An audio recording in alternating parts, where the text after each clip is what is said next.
bimeze gute kuri badufasha nabi dukuri hariya mu nkambi twatunyare kwa tugowe tonyata amaungo dufise kongera duhungire ngaha bafu baracho badufasha batusubiza mu gihugu cyacu twavuyemo izuba raturembeje n'inzara y'akantu byose nibora bakwera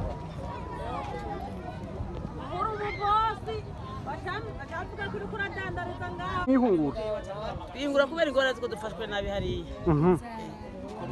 inzara baduhemba heza amezi ane niho turonka twakokarasiyo kaza kuboneka twaramaze gufata amadeni y'abandi arenze umushahara baduhaye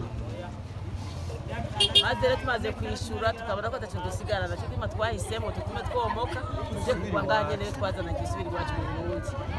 savye guhunguka byananiranye yarase kwa duhungura none turi kuri izuba nta rasiyo ntaki tujya mpanye mu ibarabara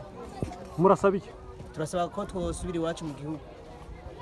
kubera iki mwavuye mu nkambi ya Rusenda na Murungu tubavuye mu nkambi ya Rusenda kubera tubona ko menga ntidushoboye kuhaba nta batwitayeho nta utuvugira nta utuvugira nta utuvugira nta wosonza nta kuvugira urimenya uja kurima utaja kurima birakuraba